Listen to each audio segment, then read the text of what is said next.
They sold an estimated 100 million albums. They played behind the Iron Curtain before it fell.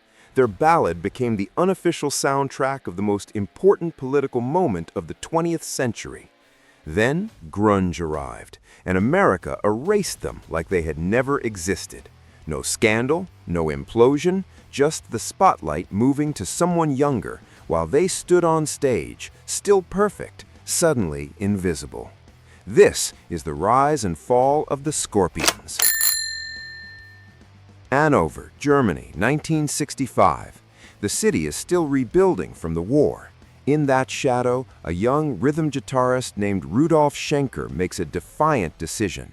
He doesn't want to be a German rock band. He wants to be a rock band that happens to be German. The distinction matters. By 1970, vocalist Klaus Meine joins, bringing a voice capable of both fury and tenderness. His younger brother, Michael Schenker, arrives as lead guitarist, a teenage prodigy whose technical ability is already extraordinary. The lineup feels complete. Then Michael leaves for UFO in 1973, and the band nearly collapses.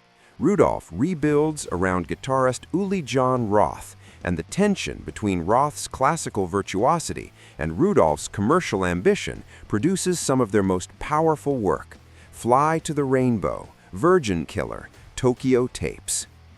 Man, think about what it took for a post-war German band to chase global rock stardom in the 70s.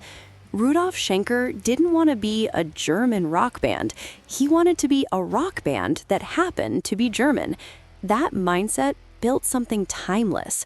For me, early Scorpions like Virgin Killer and Tokyo Tapes are pure fire, raw, dangerous, and full of soul.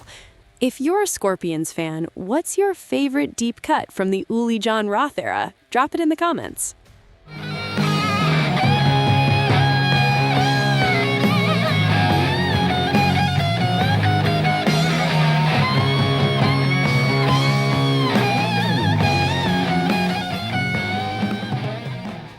Roth departs in 1978. Matthias Jabs steps in, and everything clicks. The 1982 album Blackout, recorded after Klaus Meine survived 2 throat surgeries that nearly ended his career permanently, breaks America. No One Like You becomes a rock radio staple. Then 1984's Love at First Sting goes triple platinum in the United States. Rock You Like a Hurricane becomes the sound of American arenas. MTV puts them in heavy rotation. The German kids from Hannover have conquered the world. In 1988, the Scorpions become the first Western rock band to play 10 consecutive sold-out shows in Soviet Leningrad. The crowds treat them like liberators.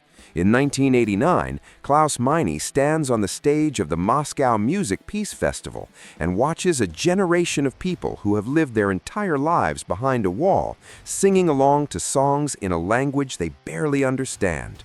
That experience produces Wind of Change. Released in 1990, it sells over 14 million copies worldwide. The whistle intro becomes one of the most recognizable sounds in rock history. It is the highest peak the Scorpions will ever reach.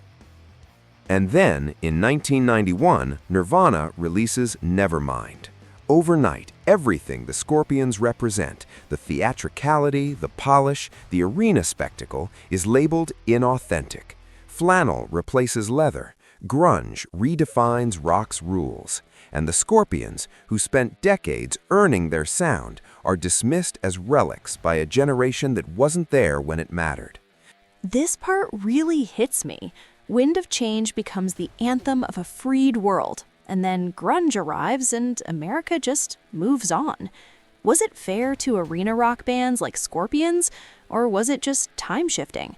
I still crank Rock You Like a Hurricane and feel that power, but watching them go from stadiums to nostalgia acts is bittersweet. What do you think? Did grunge kill the old guard, or was it evolution? Let me know below. Their 1993 album Face the Heat tries to adapt, darker, heavier, grunge adjacent. America barely notices. By 1999's Eye to Eye, they're chasing techno and pop soul trends, and the album doesn't chart in the United States at all. The band that once defined an era has lost its compass trying to stay relevant in someone else's era.